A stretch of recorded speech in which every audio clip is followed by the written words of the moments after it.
If the world were like a Sleep Number mattress, everything would adapt for your comfort.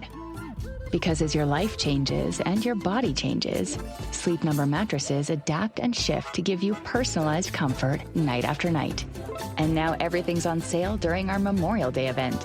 Save up to $1,200 on mattresses for a limited time. To experience a whole new world of comfort, visit a Sleep Number store or go to sleepnumber.com. Sleep Number, to a good life sleep. Now at McDonald's, a McDouble is only $2.50. So you can get your gym gains on or just get lunch for only $2.50. Get more value on the under $3 menu. Limited time only. Prices and participation may vary. Prices may be higher for delivery. Ba-da-ba-ba-ba. Ladies and gentlemen, The biggest name.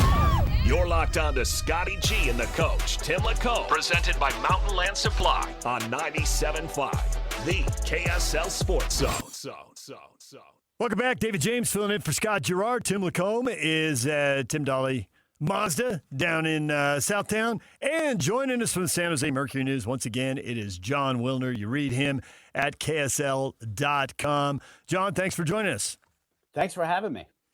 You've got a column up at KSL.com right now. Big 12 post-spring projections. You got BYU, Houston, and Texas Tech fighting at the top of the league. You've got the Utes at number 7. This is twice in 2 days. I've heard people posing questions about the Utes that I haven't heard in a long time.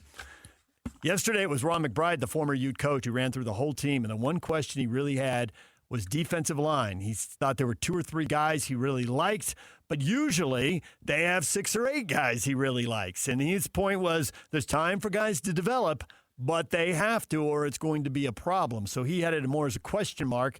And you're not exactly the same, but you're also not that far off.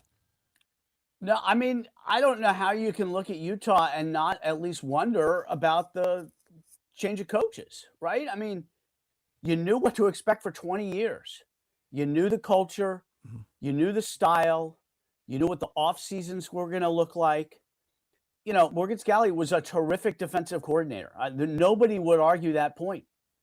We don't have any idea what kind of head coach he's going to be. And there are sometimes great coordinators are also great head coaches. Sometimes great coordinators are average head coaches. Every once in a while, they're bad. But we don't know. It's a question mark that has not existed for the program, you know, since Whittingham replaced Meyer. So that to me is where everything starts. We don't know. The most important piece is a little bit unknown. The same article has BYU now in the number 1 spot in the power rankings for the Big 12, and got great news, obviously, with L.J. Martin coming back. What your general thoughts on BYU, and obviously you feel really good about their chances this year. Yeah, well, I think that was probably a disappointment to BYU fans who are convinced I hate the Cougars. But, you know, I just look at them, and I had them as the Big 12 favorite back in, you know, early February after the season, before the whole thing with Texas Tech quarterback Brendan Sorsby, right? That has thrown a giant wrench into the Big 12 outlook. But I look at the Cougars and think, you know, they've got the combination of quarterback and offensive line that you need to win a title, right? We've seen in the transfer portal era that the unit that has become the most difficult to coach and to, you know, play efficiently is offensive line, right? Because you need tons of cohesiveness up there. Those guys have got to communicate with each other every second. When you're bringing in new players from the portal, it makes it a lot harder to field a cohesive offensive line. BYU's got a lot of guys back from both starters and key rotation players. They got a veteran quarterback. You know they can run the ball with Martin. I think that losing Jay Hill on defense could be an issue, but I look at them and think they've got the best combination of quarterback and offensive line, so they're my pick as of this point. With Texas Tech third, you got them out of the conference title game. Obviously, quarterback is a major issue. You've got Houston in the top 2. Houston made progress last year. It wasn't exactly a big old cannonball into the deep end of the pool with the splash that gets everyone's attention the way ASU basically went from worst to first 2 years ago, but it was strong progress. Do you have them in there by default, or do you think Houston's coming and people better brace for it? It's a little bit of both. I mean, Willie Fritz is a terrific coach. He's kind of like a mini Signetti in a way, in that he has won a ton at the lower levels, and now he's getting his chance. To me, the Houston pick and the Texas Tech pick are hand in hand. I don't know exactly when Will Hammond, and he's now Texas Tech's projected starter, right? And he looked good. He was really good against the Utes early last season. We don't know exactly when he is going to be back from his knee injury, right? He tore his ACL. And not only do we not know when he's going to be back, but we don't know when he is going to be playing 100%, right? Mm-hmm. Those could be two different things. And Texas Tech plays Houston in either week 3 or week 4. It's early in the season. Yep. And, how Will Hammond is functioning at that point when they play the Cougars, I think could actually have a big impact on where those two teams finish relative to each other. If that game was later in the season and we felt like Hammond would have had plenty of time to get back in the flow, I probably would look at it a little differently, but it's a great time for Houston in terms of when Hammond's going to be back up to speed. Do you feel like, I saw that Colorado's 15th in the poll, and rightfully so, not a lot going right since the great start by Dion there. Do you feel like this is his last year in Colorado? I kind of get that vibe. I kind of felt like it was last year, but he decided to come back. And part of that is just because of the health issues, right? I mean, and now you factor in losing with not coaching his kids with the health issues. And yeah, I mean, you do have to seriously wonder if next season will be his last. I don't have much hope for them. I am hardly convinced that his style of overhauling his roster every year with massive amounts of transfers is working. They won when they had two elite players, Travis Hunter and Shadur Sanders, best player in the country and one of the best quarterbacks in the country. And then you look at what happened without those guys last year, and it's hard to be too optimistic, especially when you consider Dion has not put together a high-level offensive line. Getting back to offensive line play, they've been terrible up front for 3 years, and they lost their best player, Jordan Seaton, to LSU. So I have serious questions about how competitive they're going to be, and then you wonder if this will be it for Dion, for sure. Jon Wilner joined us from San Jose Mercury News. His writing syndicated. You can read it at KSL.com. I saw a quote in a Sports Business Journal story that made me think of, people like you who cover the national college sports scene for a long time. No, this is the kind of thing you guys write about, and whoever gets this quote, you're all going to run with it, and for good reason. Sports Business Journal is going through the ACC meetings, and they said, here's the quote: "Could the CSC have set up an enforcement mechanism earlier and better? Sure," said a Power 4 administrator. But the same schools who claim they want to be governed refuse to sign a participation agreement. Don't listen for 1 minute to the people bitching about the CSC. It's the same thing as the NCAA. We blame the NCAA. Well, that's us. The NCAA is us. We are the idiots. And to me, this whole talk about, this is unsustainable. Well, I don't see anybody who wants to govern it. Rules didn't work when Tim was an assistant coach, and he's got all kinds of stories from his time at Utah and BYU and all the things that happened on the recruiting trail. I don't see why it's going to change. I think it might not be sustainable for you. I went to UC Santa Barbara. UC Santa Barbara can't sustain anything that Ohio State sustains. We just have to accept that. That's what has to be accepted. That's what isn't sustainable. Ohio State's going to sustain what Ohio State's doing. What am I missing here, if anything? I thought that comment was the truth. The inmates are running the asylum, and they don't like the rules that they're setting up because they're the inmates, right? I mean, that's basically what it is. The the Power Four conferences said, you know what, let's create this college sports commission and we're going to all commit to following the rules. And then, of course, they wouldn't commit to following the rules because nobody in college sports likes anything better than to, claim they want to follow rules and then break them, right? That's what everybody does, whether it's tampering. I mean, you name it. So I don't know when we're going to get a resolution to any of this. The SEC is getting increasingly frustrated. There is certainly a chance that they will say, you know what, the College Sports Commission isn't working. We are going to set up our own rules for our conference. Everybody else set your own rules up.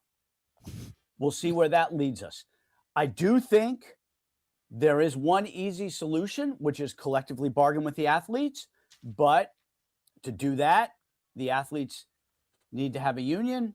And for that to happen, they need to be declared employees.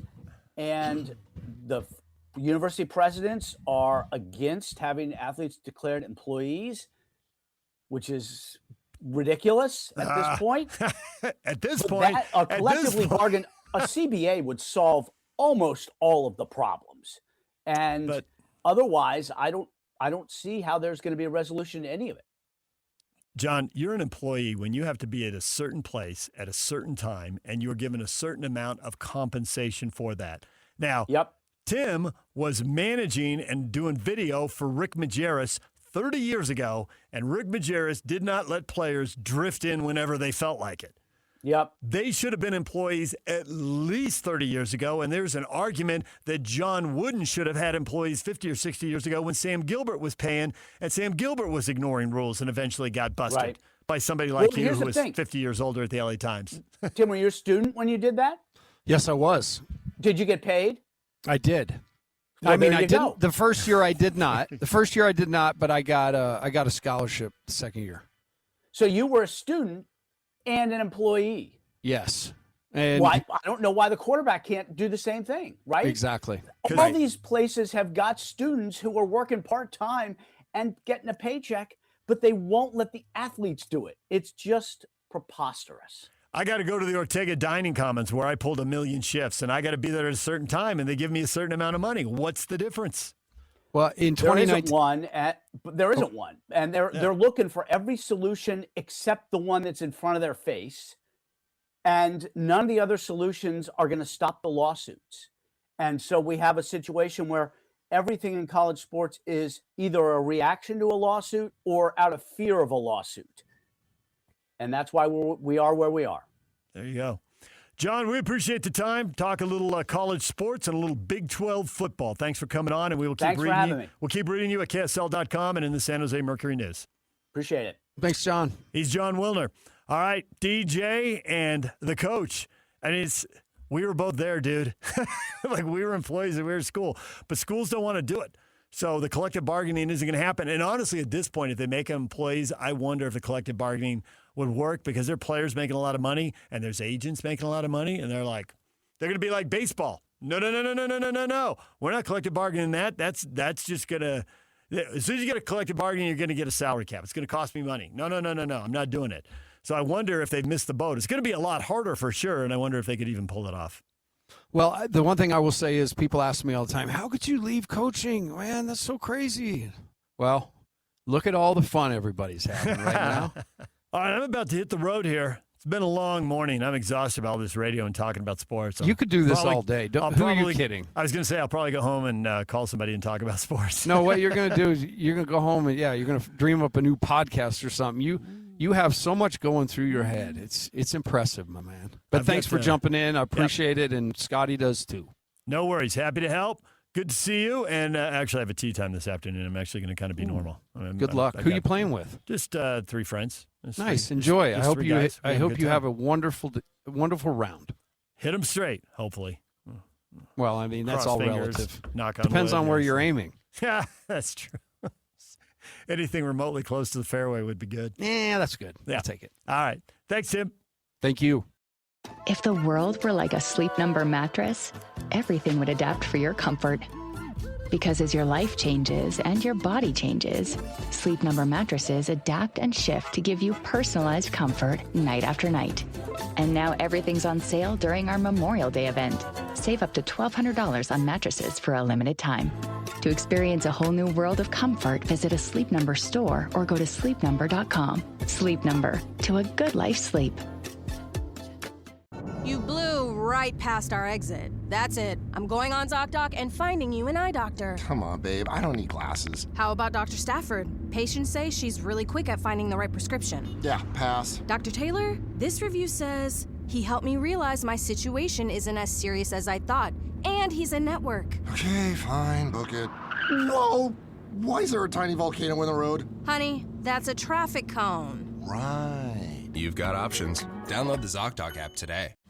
I sold my car in Carvana last night. Well, that's cool. No, you don't understand. It went perfectly. Real offer, down to the penny. They're picking it up tomorrow. Nothing went wrong. So, what's the problem? That is the problem. Nothing in my life goes as smoothly. I'm waiting for the catch. Maybe there's no catch. That's exactly what a catch would want me to think.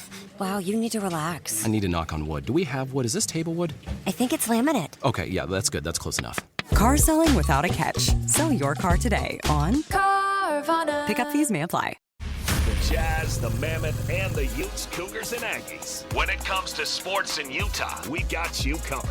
This is Scotty G and the coach, Tim LaComb, presented by Mountain Land Supply on 97.5, the KSL Sports Zone. Welcome back to Scotty G and the coach. I am the guy they call Yuck on DJ and PK. DJ was hanging out. Thanks for coming in, man. Scotty's happy too, man. He had to take this day off, so we had to get the right people in here. Yeah, you had DJ hanging out for a little bit, and he, by the way, he said like, "Hey, I'm probably going to go home and call somebody to talk more about sports." That's exactly what he is going to do. How many times, like after the show, does he just bend your ear for hours? Well, okay, it depends on if he's actually in studio or not. If he's out of studio, obviously he's off to do other things. If he's in studio, yes, and it can range anywhere from sports to politics to who knows what. But it's fun. It's always fun. So. He's always got something to talk about. Yes, he does. He is DJ. Yes, and we love him for it. But good to be Listen here. to the Salt Lake Bees and the El Paso Chihuahuas. See? By the way, I didn't hear what was his reaction when you guys busted him for that. We haven't. That was the first time I played it. Okay. You know, it's been a little bit of a day. I didn't have a chance to play it for him today. And he does it. He did just side eye me a little bit. He just mean mugged me just a little bit. He's still there. Yeah, he is. He's actually just sitting there talking to himself right now. He's monologuing. See, that's Listen how he to the Salt Lake Bees and the El decompresses. Paso Chihuahuas. Chihuahuas. I am adding that, Timmy. I think you know what our system looks like for the producers back there. That's going on one of the. Yeah, so I have a page literally dedicated to all David James drops, and we're talking. There's like 20 plus of them on the same page, and they are routinely played. That one's being added to that page. Chihuahua. See, you got to be careful. I've learned that. You got to be careful. You talk every day. Yes. You got to be really careful because they clip it all up. Yeah, the problem is you will not be able to get away from it because you will inevitably say something. I will. You'll have a flub, and it is going to be played in perpetuity forever. Yes. So. Yeah, that's how that works. Yeah. I get it. All right, so yeah, we're here at Tim Dolly Mazda. We'd love for you guys to stop by and say hello if you want. But a local name, Timmy, that you're very familiar with, who is probably the odds-on favorite to go number one overall, is AJ Dybantsa. And he is being talked about across the country. I was talking with a media member I know in Georgia, of all places, earlier this week, and they were like, hey, well, give me the 401 on AJ, and I was trying to kind of fill him in on what they felt about him. And they actually brought up some of the sound we're going to play here. And essentially, you're on Twitter, obviously. Oh, I live on Twitter. Okay, so Sunday night. I call it X now. X, you know. okay. Yeah, I'm going to call it Twitter till it goes away. I'm all over that place. But there's an account called the Hater Report. And after the announcement that the Washington Wizards won the number one overall pick, ESPN panned immediately to AJ Dybantsa. And they clipped his face, and he's kind of stone-faced. He's just doing what he's doing. And they said, see, he's upset. He doesn't want to go to Washington.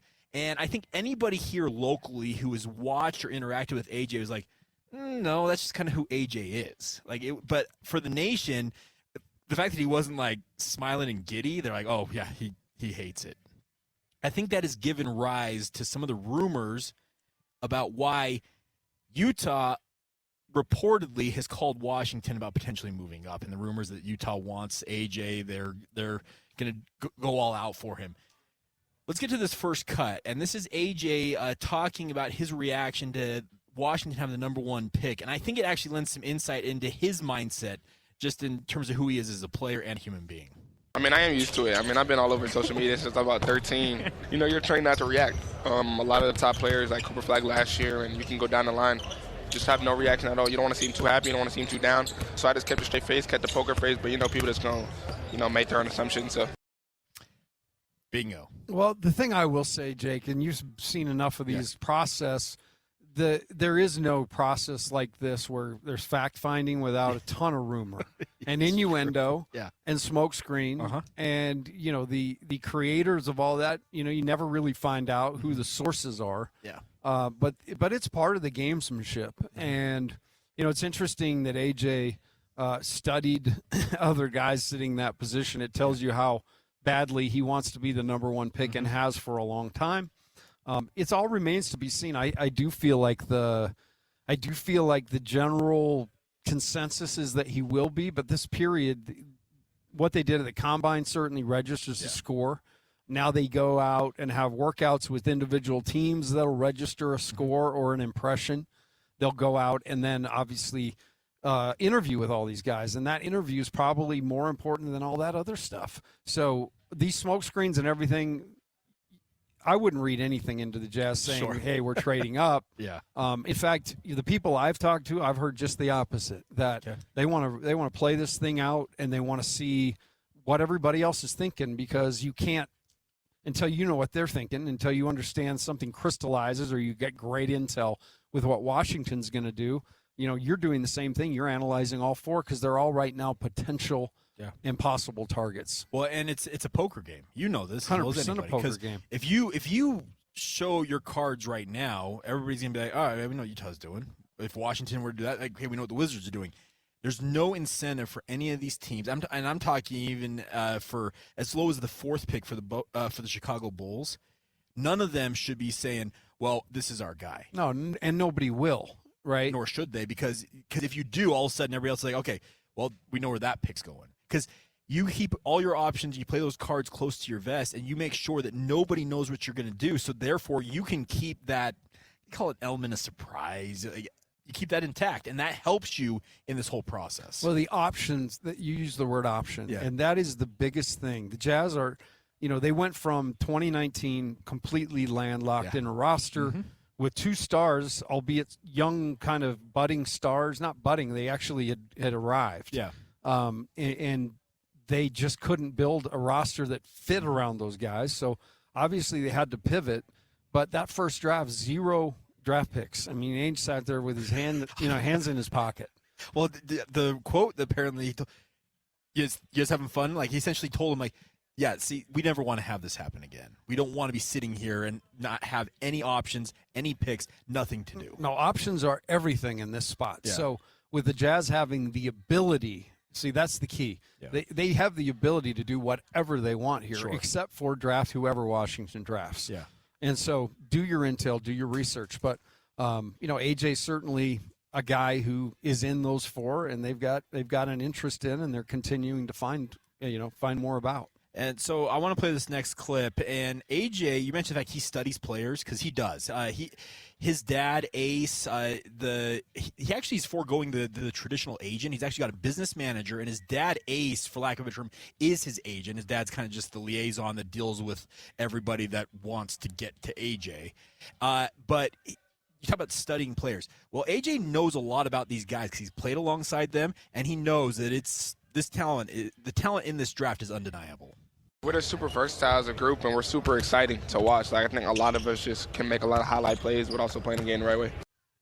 Yeah, see, and that's the thing about this, Tim, is the top 4, because you think about it, okay, you got AJ, you've got Darren Peterson, you have Caleb Wilson, and you've also got Cam Boozer. Those 4 are the top tier. But there's a lot of people, and we had Kristen Peek on with DJ and Peek. I think she's been on with you guys. I know she's been on with Jake and Ben. she talks about the fact that you get to that next tier, you got the Darius Acuffs, you've got the Kingston Flemings. It goes 9, 10 guys deep, and they're going to be, I think what she termed as all-star caliber players in time. Very few drafts have the depth of talent this draft has, and we had David Locke on this morning with DJ and PK, and he talked about this could be a rare back-to-back draft situation where last year's draft had a lot of talent in it. This year's has even more, and this group, and AJ talked about it, they're young, they're exciting, and they're the kind of the next face of the NBA. They're the next face, and it's really, we're getting a couple classes into this idea of positionless basketball, defensive versatility, being able to switch. Can they switch? Yeah. Obviously, shooting is a huge component, and one that, we're talking about AJ, one he's got to convince people that he can do for consistently. I know this, watching him, he makes the big ones. Yeah. Like, time after time, when they needed a three in a big moment, he made them. But I think it's more going to be, and you could speak to this, you watched every game, but it's going to be more the understanding of when those shots should be taken and when not, like the shot selection piece of that. Well, and Locke mentioned this morning because he said, I'm finally diving in on AJ and watching his film. He said, I think he used the term, there is absolutely zero spacing in the college game to allow AJ to operate and for him to have operated at BYU. And DJ's retort was, well, he still did it even though the spacing wasn't there. I think that's what's going to really unlock AJ. And you know this better than I do. AJ's mechanics on his three-point shot are not broken by any means. They actually are pretty sound, as I understand it. Mechanically, it looks good. I think he's going to do what Jaeger Dielman did. Remember, Jaeger came out last year, and people were like, guy can't shoot the three. Why are the Nets drafting this dude? And then he ends up making a shade over 38% from three as a rookie. Now, season cut short due to plantar fasciitis, but he went from that's being a sample size, though. Yeah, but right? he had 50-some-odd games. Right. And he proved, okay, the spacing, the moments I need to take those shots, he started knocking them down.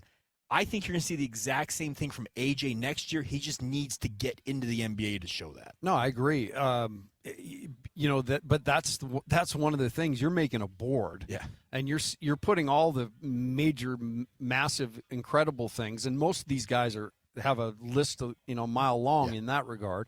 So it always is unfortunate that we get to this point and we have the four best players, coming into the NBA, and we're going to try to figure out what they can't do. Correct. Yeah. And so there is a bit of that, and it's why having gone through the process as much as Zanuck have gone through it, you got to feel really good, because the key in this whole year, you didn't want to get 7-8. You don't want to be on the back end of this.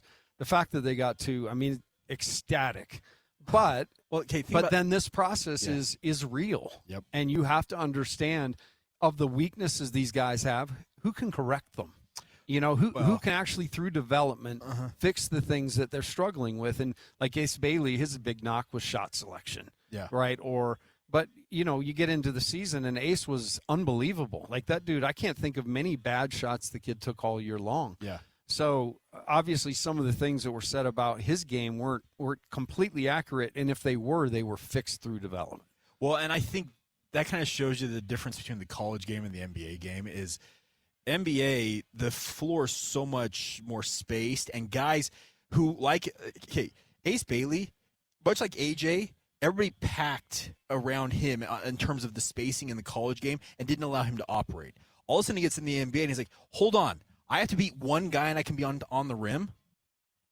I can do that. And all of a sudden, he becomes he's untradeable in my mind right now for the Jazz. Oh, no. That was one of the more stupid things I've heard all week. I know.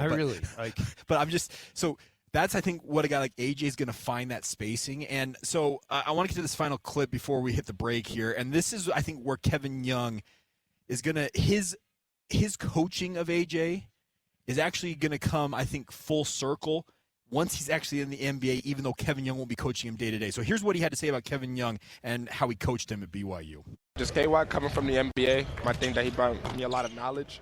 So watching a lot of film of KD and D-Book, and giving even knowledge to Rob about CP3 and when he coached him, Joel Embiid film, it goes on and on and on. And he kind of put us in an NBA offense, NBA defense, scoring early in the shot clock, scoring super fast, allowing me to shoot my middies and not really limiting my game, and I can just play my pro-style game. That right there, Tim. Kevin tried to implement as much of an NBA offense as he could, and he emphasizes spacing. Now, the college game, just with the lack of athletes and I think the true shooters. Yeah, exactly. Right. You don't really get it. But AJ is going to step into the NBA, and he also mentioned the guy like Rob Wright. If Rob Wright makes the NBA someday, they're going to be ahead of the curve because Kevin's terminology, the way he goes about explaining things to these guys, it's not going to be a foreign concept to a guy like AJ. And whoever gets him, whether it's the Jazz, Washington, etc., he'll step in. These coaches are going to be like, man, this kid's picking it up. It's because Kevin has already laid the groundwork for that. Yeah, and BYU was ahead of the curve on all that. Yeah. As this process evolved, BYU quickly under Kevin Young jumped to the pro vote. Yeah. And, as I've said in the press conference, a lot of people, you were at the press conference, when you heard that he was going to bring top-level NBA talent to Provo, what did you do? I think all of us were like, right. Okay. I mean, I looked around, and I mean, there were a couple people, his mouth fell open. Like, how is he going to do that? Well, he did it through connections, and he did it through know-how. Having the ability to coach Book, CP, 3, Embiid, all those guys, it gives you this credibility. And some guys are just hangers-on. This guy's he's a ball coach, and I think all the things he taught them about the NBA game are one thing. But where he really made AJ a better player is he got rid of some of the nonsense in AJ's game. He got him to not worry about the officials as much. He got him to not instigate and mess with the other players as much. He got his body language better out there. Correct. And that's a big step because sometimes you get to the NBA, and for Keontae, it took a couple of years to rid himself of all that stuff. This is a team game. There are individuals playing it, and the way you get to this incredible elite league is you're a great player. Yeah. But the guys who then make it the rest of the way, they morph into how do I fit a team? And, that's a big part of the process. And that's, I think, where AJ is going to thrive is you can see it just in his game. He will adapt as the game is played to whatever the style is going to be. And there were times I think of when BYU played up at Utah, so their first Big 12 matchup in the rivalry, there was a play where Utah sent a triple team at AJ, and trust me, it was all game long. They were hounding him because the game plan, I think, from Alex and the Utah coaching, I was like, get the ball out of his hands. Well, that's a smart way to go with that team too, because there's you want other people handling it. Correct. But the one thing that AJ did is I think he realized early on, okay, they're just sending everybody at me. So what I'm going to do is I'm going to step through these double and triple teams. I'm not going to try and force a shot. I'm going to find where that open man is at and get the ball to him and let him do his thing. That game showed me, okay, this kid can adapt his game to whatever it needs to be. And that's why he is prized so highly, because he's 6'10" in shoes. He's 200-plus pounds. What was the max 42 inches? He's a freak athlete. And, yes, he is capable of taking over a game, but he doesn't have to do it every single time. Are you so glad you don't have to make this pick for the Jazz? Are you glad they're going to do it? I actually think that the Jazz got to be happy that Washington has the pressure on them of picking it, and it actually takes some of the pressure off the Jazz, because whatever Washington decides to do, then you kind of go – and the Angels, Austin and Danny, and I'm sure Ryan Smith will have some insight at being the owner, they will have their board. And if the number one option, whether it's AJ, whether it's Darren, whoever it is, whatever Washington does, you just go to the next one. Yeah, exactly. You get your work done. But that's why this time's so important. Yes. You get your work done. You find out who these guys are. Yeah. You know what they can do well. You find out the things they're weak in and say, hey, we can get that X amount better over a couple of years. And then you make the best bet you can on the guy. And so that's what this is for. I'm thrilled about it. And what we're going to try to do on this show is, every single day, throw some things out there, some background, some interviews we've interviewed radio guys, right? Try to just get the ins and outs of these guys. This is a big thing for the franchise. This is huge for the franchise. Okay, I'll leave one last thing with you. So I was talking to, I don't remember who I was talking to about this. They said this time of year, NBA teams loathe a phone call from Danny Ainge, because either it's him saying, hey, I've got such and such a proposal for you, and in the back of your mind, and this is the way I kind of interpreted the comment, is that they're like, oh crap, what's Danny trying to pull here? Because the Trader Danny nickname, it's there for a reason, because he traded down. Remember, they had the number one pick in Boston. They trade down, and people was like, what is he doing? And he's like, I'm going to get assets, and I'm going to, by the way, go get Jason Tatum, who's the best player in this draft class and is born out to be that. And all of a sudden, everybody's like, he fleeced us again. And that's going to be the interesting part, is how many teams are willing to answer the phones. Well, but the cool part now is it's Austin. Yeah, well, sure. And Austin. So he's a little more. I don't know. I find them both trustworthy, but maybe he doesn't have the baggage. Well, but it's just it's the perception thing, because teams are like, what's Danny trying to pull now? Because from their vantage point, you're looking at saying, okay, what are the Angels doing here? What game are they up to? Because it kind of goes back to what Danny's rep is, and that is that he has been very good at working the draft board, finding guys. As I said, he could have taken Markelle Fultz. He said, that ain't the guy. Orlando, you can have him. We're going to drop down, and we're going to take Jason Tatum, and who's been the best player out of that draft class. Well, and I would dare say that one of the greatest drafts they had in Boston was getting Peyton Pritchard where they got him. Bingo, yeah. He was going to go to the second round. They traded up, got him, just took him so nobody else could get him, and look what he's done for him. Yeah, and Danny's done that time and time again. I think we can all point to guys like Kyle Filipowski, grabbing him in the second round. It's been a masterstroke, and it goes to what the Angels have done for the Utah Jazz. All right. Coming up next, now you guys already talked about Garrett Higo, right? We sure did. Okay, so coming up next. You were on time, by the way. He said you were going to walk in. You would have been legal and on time. You would not have got a 2-stroke penalty. Well, thank you. I appreciate that. Coming up next, though, I do want to talk about what's going on with the NHL. NHL playoffs are rolling on here, Stanley Cup playoffs. Did Vegas set up what could be an interesting Western Conference Finals? And I'll explain exactly what I mean by that coming up next right here. Scotty G and the coach rolling on. Jay Catch sitting in for Scotty. More in a moment right here on 97.5, the KSL Sports Zone. Ready or not, summer is coming, and Wayfair's Memorial Day clearance is on now. Right now through May 25th, get up to 70% off everything home at Wayfair. Plus, score amazing doorbuster deals all sale long and surprise flash deals on Memorial Day. We're talking thousands of products at every style and budget. Now is the time to save big on must-haves for your patio, backyard, and beyond. These savings won't last, so don't wait. Shop Wayfair's Memorial Day clearance now through May 25th. Wayfair, every style, every home. Mom, can you tell me a story? Sure. Once upon a time, a mom needed a new car. Was she brave? She was tired, mostly. But she went to Carvana.com and found a great car at a great price. No secret treasure map required. Did you have to fight a dragon? Nope. She bought it 100% online. From her bed, actually. Was it scary? Honey, it was as unscary as car buying could be. Did the car have a sunroof? It did, actually. Okay, good story. Car buying you'll want to tell stories about. Buy your car today on Carvana. Delivery fees may apply. Utah is right here. This is Scotty G and the coach, Tim LaComb, on 97.5, the KSL Sports Zone.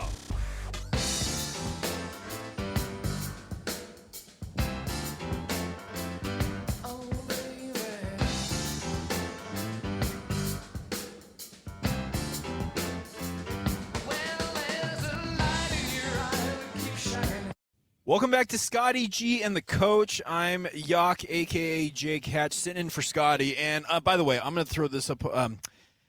Just everybody, can you hop on social media and let our guy know happy birthday? Timmy, happy birthday, Thanks, sir. man. We'd stopped celebrating them years ago. No, we're celebrating it all day today. The way this got out was I just started, so my work day was right in Lloyd's grill. That's how you found out, right, Lloyd? Well, I kind of might have already known. Damn. But yeah, it does show up there. Okay. So if you are on social media, T. LaComb on X, a.k.a. Twitter, let him know. Hit up our guy. Celebrate his birthday. Tell me what you wish for me this year. Ooh, there you go. That'd be fun. And be nice. I mean, somebody could take a shot. It's his birthday. Be nice. Yes, that is obviously. Just today. You can go after me tomorrow. There you go. All right, Timmy, did you get a chance to watch any of the NHL playoffs last night? I did. The goal heard around the world.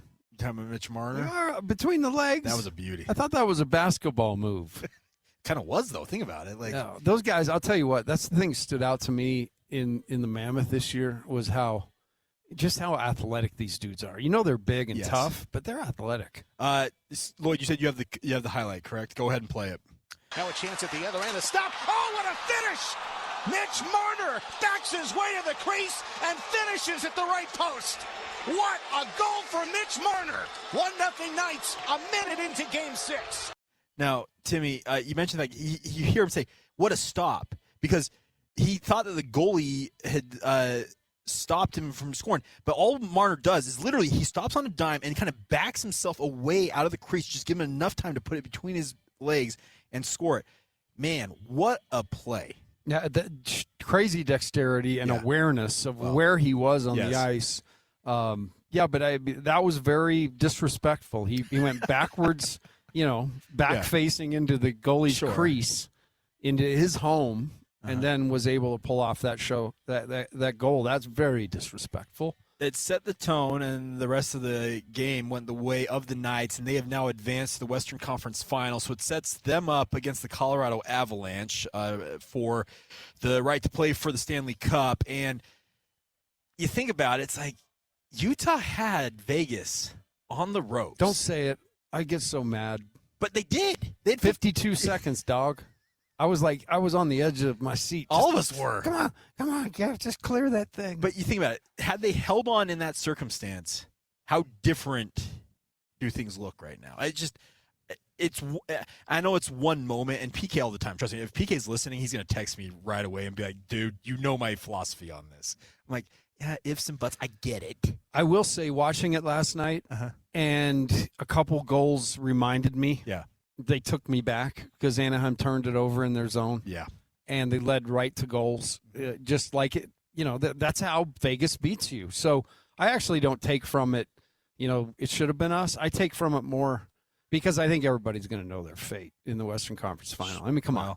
That team's a steamroller. I tweeted it yesterday. Can we kind of just fast forward to the Stanley Cup final? Because I'm telling you, Carolina looks like a buzzsaw in the East. And Colorado's 8. So Carolina's 8-0 in the playoffs. Right. They've swept the first two series. I mean, they were 3 down 3-0. Yeah, exactly. And they come back. And I told the impressive thing about that, Scotty. Yeah. They ended the series. They could have just said, all right, they got us tonight. Yeah, it's mellowed Let's in. not exert any energy. But they went hellfire on them. Yeah, and Colorado's 8-1. I feel like we're on a collision course to see Carolina and Colorado playing for the Cup. But what I saw last night from Vegas makes me in some ways reconsider that it may be a little longer series than I anticipated it being. Because I was thinking gentlemen sweep 5 games. I think it may go 6 or 7 now. Because Vegas has got championship DNA. Like there's no denying. Well, and they're so physical. Yes. I mean, that's the thing that stood out to me, particularly game 1. Yeah. It was like they were hitting guys left, right, and center. Right. It was just like it was mayhem out there. But the bottom line is the Mammoth to me did what they had to do this year. Yeah.